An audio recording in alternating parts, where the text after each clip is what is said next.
So Dragon Age, apparently this has been a very controversial thing online.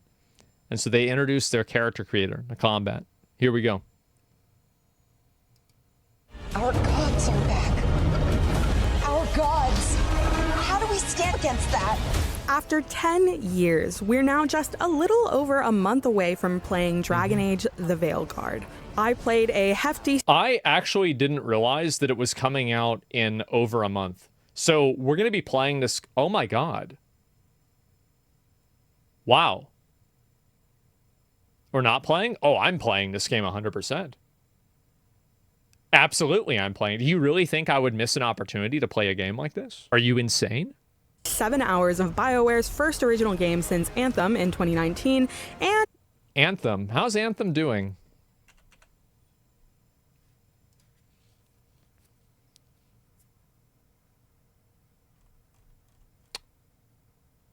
Did they take it off Steam? Never was on Steam? Oh, okay. I'm sure there's a lot of people playing it then. Fourth mainline installment in the Dragon Age series, starting with the prologue and later loaded into several different saves. As a longtime fan, what I'll say is 10 years is a very long time, but so far, what I'll say is 10 years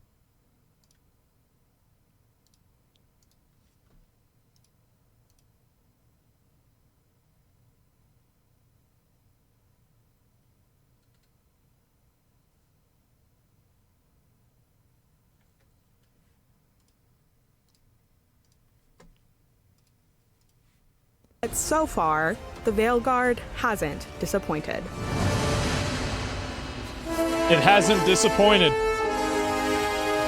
That's right. I've never seen this before. There's something kind of exciting about it. Now, I could talk to you about the combat. Yeah. And I will. Or the gorgeous locales. That's coming too. Or the way it felt. Or I'm the sorry, guys. gorgeous locales. Am I the only person that looks at this and I think that this is below standard? Like your average Unreal slop Souls-like rug pull NFT game has better graphics than this.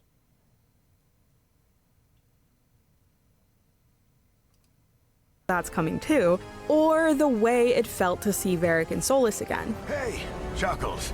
Hope I'm not interrupting.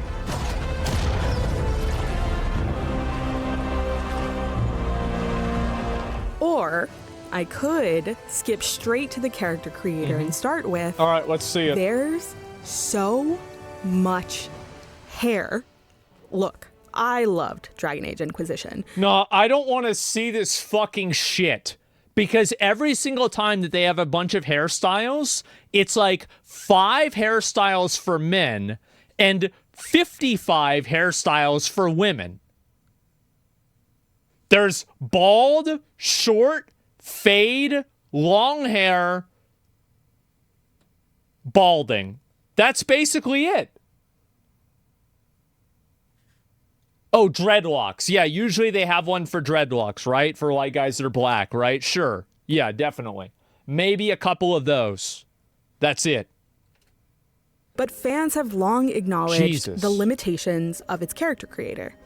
The Veilguard blew Okay, me see, away wait, you got the emo acknowledged haircut? the limitations of its character creator. Oh, that's okay. No, it's not really an emo haircut. Never mind, I was wrong. Character creator. No. The Veilguard yeah, it blew is. me away in that regard. Yeah, the last After one was. the lackluster options of the last entry, it's wild to see what we've got to look forward to. Yeah. 30 hair options for Qunari and 88 for non-Qunari, complete with gorgeous physics All as Rook girl hair scurries color. around All girl Northern hair Thedas. options. So many different hair textures are represented, whether you'd like totally straight hair. I gotta tell you guys, like, I've been very negative about this game, but I've got to give it to them. I think the hair particles and the hair physics are really impressive. It's some of the best I've ever seen in a game. I've got to give it to them. I think they did a really good job with it. Yeah. 2B waves. That's or really, really good. 4C curls. In making my character, I was drawn immediately to a long braid that whipped around as quickly as I did. Kunari horns also see a massive improvement. Yeah. With 49 unique styles, options range from large and imposing to decorative or even asymmetrical. Okay. That said, yes, their foreheads can look pretty jarring. I think this looks fucking garbage. Like, their foreheads are too big. They look like scuffed Klingons.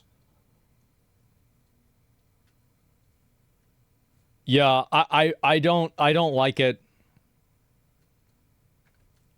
As a Kunari mage during most of my preview, and will say I got used to the look pretty quickly. Dragon Age the Veilguard actually only marks the second game of the series where you can play as a Kunari, so the odd imbalance of forehead versus face feels like stylistic growing pains. I remain curious about whether more time with the character creator... Can you make her boobs bigger? Pains. I remain Body proportions, go to curious that. about whether more time with the character creator might help. The air shock of Dragon Age 2 is, in my opinion, such a beautifully crafted model, and I would love to be able to create a Kunari Rook that... I'm sorry, but this just looks so much cooler.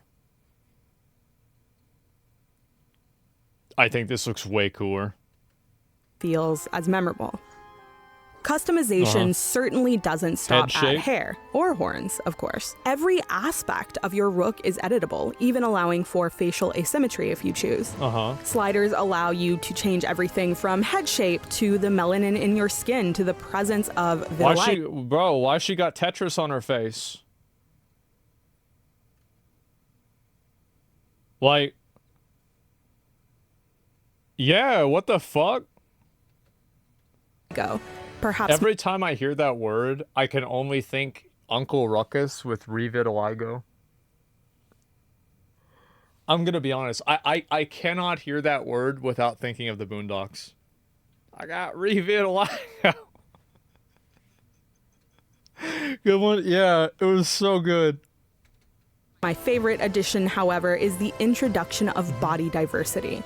Cyberpunk 2077 and Baldur's Gate 3 had whiffs of this, but nowhere near what you're capable of in the Veilguard. Yeah. Which is much more similar to the breadth of the character creator in Dragon's Dogma 2. Yeah, it was really good. You should be able to make fat characters. Each of the 4 races, there are plenty of presets to choose from, all with varying heights and... Okay, so... Chest. Okay, so you can make their boobs bigger. Because, see, it even has her... That's the ass slider, the dick slider. Okay, this is pretty decent. All right. No, I like that. You're having a dick slider. A lot of people don't have that.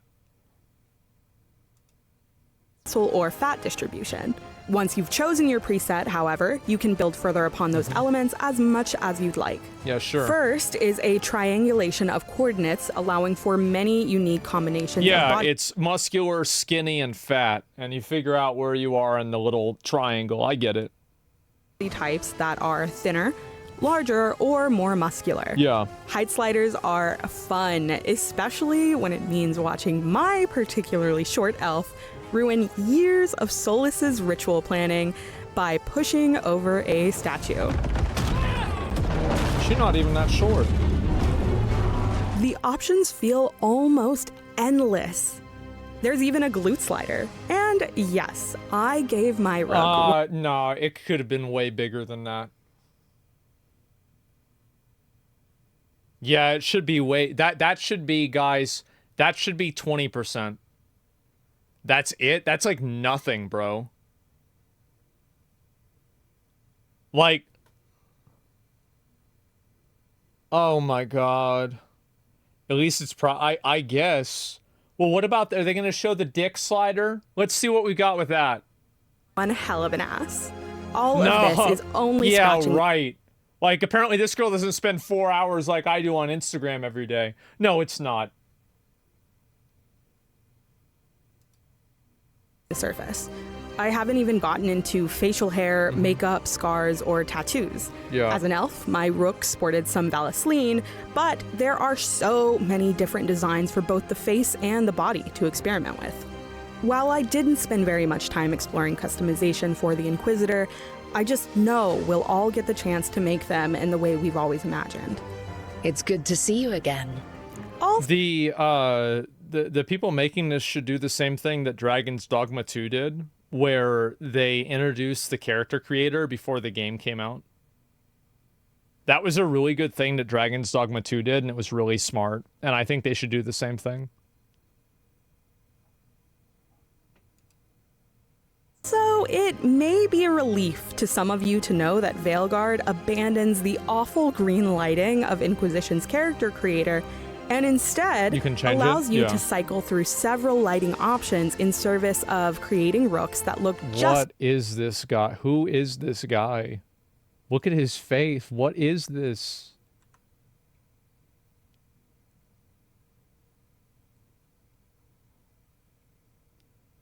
This is like an Amish goat god.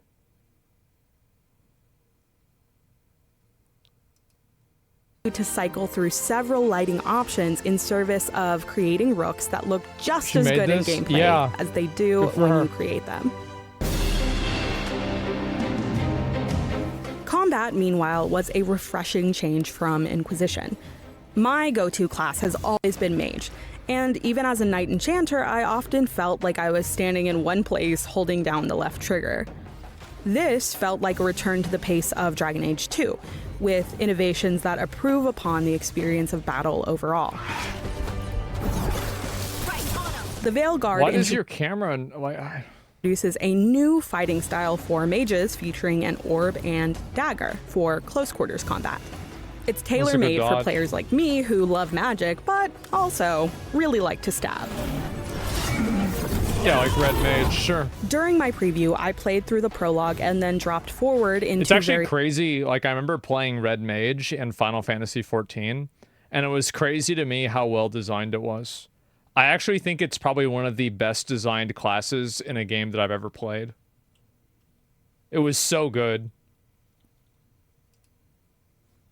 Points of Act 1, so I really got to quickly experience the progression Rook and their companions can go through as fighters.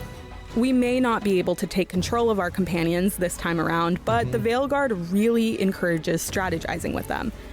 They'll call out to you when they've rebuilt their mana or stamina, and the ability wheel even suggests combos. My focus during the event was mission-driven, so I didn't get as much of a chance to interact with the characters as I would have liked, but even the brief moments of banter endeared me to them pretty quickly. It didn't break. You call that nice and quiet? Each class gets its own ultimate ability, think the focus ability, along with a ranged attack. Man, I really gotta say, I really think this combat really just doesn't, I don't think it meets the mark. I really don't think so. I don't know. I mean, like, it looks very dated. This game does look like it came out in 2016. Did you expect it to? Yeah. Yeah, I expect every game to have very good combat. I think if you have a game that has action combat and the action combat is bad, then you have a bad game. It's that simple. Yeah. That's the way it works. That means yeeting your shield like a giant metal boomerang. I've always played Dragon Age for story and not combat, but with this new system, I had so much fun. I felt present during every encounter and truly accomplished after every boss battle. That said, there's definitely a bit of a learning curve. I still found myself confusing controls a few hours in. I do that for probably the first 43 hours of playing a game, so she shouldn't feel bad about that. Departure from all 3 installments, but luckily the Veilguard offers 5 different difficulty levels that you can change at will if you want to ease yourself in. I really hope that the highest, I'll probably play the game on a high difficulty level, right, because of ego, but I really hope that video games can get into making high difficulty not be bullet sponge. Because I feel like that's what happens with a lot of these games where, like, they want to make the game harder. So the way they make it harder is that they double the health and they double the damage. As a Dragon Age fan, the Veilguard felt like a homecoming of sorts. Just as much as seeing familiar faces in like Solus that? and Yeah, I don't Varric, know. I was overjoyed to be back in the world of Thedas itself.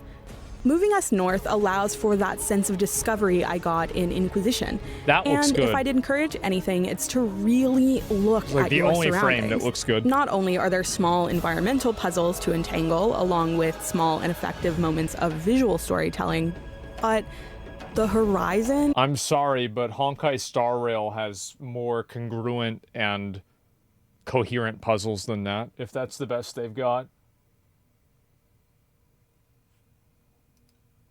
Is full of breathtaking scenery that drives That looks home cool. the scale True. of these locations I've personally always wondered about. One new locale, for instance, is a gorgeous underwater prison called the Ossuary. I won't spoil what you're there to do, but the design alone makes it one of Kill the the most shark. memorable moments I've had That's a in whale any shark. Dragon Age game. Even after hours of gameplay, I still felt like I could have played for many hours more. I'm optimistic about the Veilguard, and excited for it in a way I haven't quite felt about another game in quite some time. If you'd like I don't understand how people can look at that combat and be like, this is what I'm excited for. I can't understand it.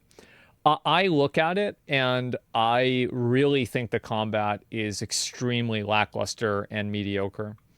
I also think that the narrative will be... Well, let me finish the video. It's almost over. to see even more of the game, check out our exclusive IGN First Yeah, I coverage, watched which that. features even more gameplay and deep dives on Rook's companions. And for everything else in the world of video games, stick with IGN. Thanks. I think that there's going to be a number of things in this game. Like, I actually think the narrative and the story in this game is going to be like it is going to be a masterclass in how to write a soft, modern story. And I think it's going to be garbage. I really do. And the reason why I think it's going to be garbage is because I don't think that the writers of this game and the people that are making this game view it as a fantasy game. I think they view it as basically a way for them to this is like a heightened reality of what currently exists. And I have like kind of 2 points of like reference here, is that let me see if I can find it. The individual person's skin color is referred to as melanin. Now, like, they do have pronouns in the game, which is like I don't really think that's like that big of a deal, right? I think it's annoying, right? But like, sure. But like, you have like melanin on the character. And I think that oftentimes what ends up happening is that people, what they do, there's 3 options. Yeah, he, him, and they. That's clearly what the options are going to be, right? Like, I mean, you could easily say that. Like, that's clearly what it's going to be. And so, U.S. culture. Well, and then you also have, you can even have, and this is what I think is really lazy about it, is I talked about this earlier, but since we were on the video, I'll show it again, is that in the Veilguard, you can actually show, you can have an indicator here where you can have top surgery scars in order to emulate what your scars would look like if you had trans surgery. I think this is one of the most lazy and devoid of any degree of creativity examples of why you should expect this story in the game to be soft, modern, flat, and garbage, and completely uncreative. So we live in a world of magic, demons, dragons, and shape-shifting. However, you still need to undergo a, surgery in order to change your gender. What a ridiculous thing to say. It doesn't even make sense. So when I see something like that, and then I see the character's skin tone be referred to as melanin, I see an image of a game that is made to reinforce a real-world view and be a hyper-reality rather than a fantasy world. I find it to be very weird. And I don't think that you should expect to see a story that's written by a studio like that have any sort of depth to it, have any degree of edge, any sort of internal truth. I think that you can expect to see an extremely flat and extremely dull and a very soft modern story that takes no risks and only reinforces what the artists and the writers that are making it want you to believe about the real world. That's the way I feel. It feels condescending. It is. And so that's my opinion. And I understand that people might not think this, but I want everybody to clip what I'm saying here, and let's take it to the bank whenever the game comes out, and we'll see if I'm right or not. You're criticizing Stone Asmon? Is what game devs are lost in their own bubble? You should be 1,000% for it. Yeah, for sure. They're excited because it aligns with their values. Why would any player, including trans, want that? In a game, you can magically directly choose to be the other sex and gender. Who wants to be ugly in an idealized fantasy? Yeah, I don't think that anybody... this is... Like, I can't speak for any trans people, but, like, I can speak for a lot of people that I know that have scars that... Oh, I don't think that hardly anybody, unless, you know, you want to look like a badass or something, right? Anybody wants to have their scars. So I think that, like, yeah, like if you could just not have that, I'm pretty sure almost everybody that's had surgery would just turn it off. Yeah, I am my scars. Yeah, true, except for Illidan. Yeah, everybody except for Illidan. But Illidan's not real, though. You've got to keep in mind. And also, the ass slider was painfully conservative. Was painfully conservative. Crazy conservative. That's the ass. Are you kidding me? Are you fucking... This is a joke. Come on, bro. Like, what is this? This is crazy. Come on. That's a 100? No, it's not. I can go on that. Look, where do we have? Where's the ASMR section? Yeah, just like you just search. Like, this isn't an unrealistic female expectation. There's plenty of girls that look like that. Yeah, if you want, I can give you a short list of 100 of them. Or 1,000 if you want. I don't know what the hell they were thinking. The chest is already at max? Yeah, I guess so. That's nuts, man. Find cosplay channels. Bro, go to your local McDonald's, you'll see massive asses. Yeah, I think so, right? And I hate that a lot of people defend it, that bigger ass is not real. I have plenty of female friends that have way too big asses. Well, I think that really, I think that it's very common, and it's like one of the, it's like a, you know how you have like toxic masculinity? I think that there's toxic femininity as well, where women like to body shame other women based off of their proportions, because their proportions are seen as, you know, like too over-endowed. I think it's very common. And like, I see this happen with a lot of girls. Is that they're like, oh, well, and it happens with skinny girls too. It's like, oh, where's her organs? Like, what do you mean, where's her organs? They're working, unlike yours that have to work overtime. Like, it's nuts. It's too seductive. Yeah, exactly. How big is 100% for the bulge, though? And that's the thing, right? Like, how big can you make their dick? That's what I want to know. Yeah, women are mean as hell to each other. Yeah, they are. They're like, anything mean that you can say to a girl is nothing like the things that a girl can say to another girl. Like, yeah, I mean, it's like, I've seen some of these like leaked group chats. Oh my god, holy fuck. Yeah, that's brutal, man. Yeah, why can't I dislike the video? I mean, I don't think you should dislike the video. I feel like the video was good, right? It's not like there was anything bad about the video. But I'm just saying that I don't really think this character creator... And I think that the decisions that they made with the character creator are a mining canary for what you should be able... And the hip width, that's 60%? There's no way it is. This is outrageous. Can you play as a left-handed person? 10% of people are playing left-handed? I don't know. That's actually a good question. Yeah, I have no idea. Game mods incoming? Well, it is a PC game, so we'll see what happens. That's insane. Another slap in the face of women.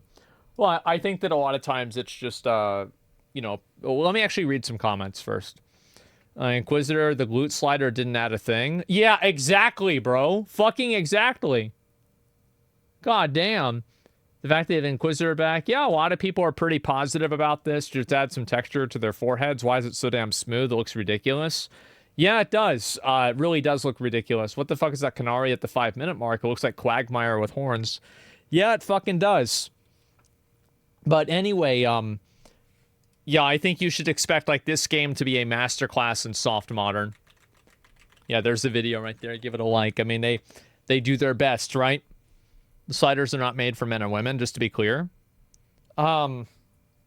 Well, then you're making a mistake because there's men and women out there. And if you don't make a version of the character that looks like one of them, people will have a harder time identifying with the characters. It's that simple. I find it to be very odd that we've removed male and female, something that 99% of people identify as, in order to add body type 1 and 2 in a way that nobody identifies as. How is it inclusive to remove language that 99% of people use?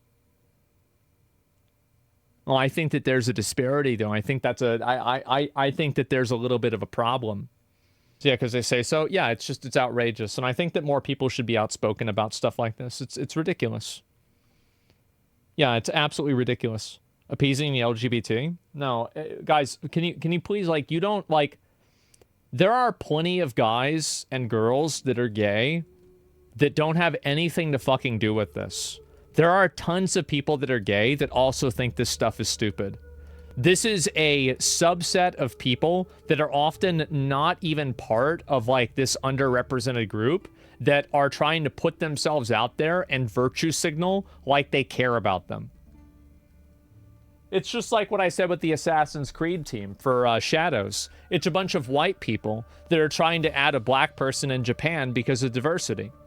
And then they get all the details wrong because they don't have any respect for the culture. It's so annoying. They're woke assholes. Yeah, they're like the Karens of the internet. It's still the LGBT agenda? No, it is a small subset. Most people that are LGBT agenda are like, don't prosecute us, let us be able to get married, and let us live our lives in an equal way. That's what most normal people that are part of LGBT think. That is like the 80 to 90% of them. Like, yeah, this is not, like, again, I think the majority of this is done by people that are trying to do it in the name of other people. That was 20 years ago. Yeah. Just got here, it's happening. I don't know, they want more rights. I mean, I think they should have any right that a normal person should have, right? Right to get married, anything else, of course. Yeah, it's not even a question. They just want to be treated normal and these developers stereotype them? Yeah, because they don't know any gay or trans people. So they design things, or black people, right, with Assassin's Creed. So, like, what do you do when you don't know any black people in real life? Well, whenever you have a samurai fight, you put on hip-hop music. Because you don't know, you like, what the fuck? It's crazy because, like, even, like, recently, you know, there's, like, that one song. Like, I listen to the radio a lot. Like, there's, like, this, like, one song that's, like, a country song. It's actually really good. And it's, like, a black guy that's singing a country song. And it's, like, super, super popular. And, so it's just, like, the bar song. Yeah, there you go. Is it Shabuzi? Yeah. He's great, man. I think he's great. Straight up. Yeah, Old Town Road. Yeah, I guess there's another one too. Yeah, with Lil Nas. Yeah, but it was the new one. Yeah, I think it's a great fucking song. And I don't know. Like, I just wish that you'd I wish people were able to treat each other like people rather than you know, representations of a group.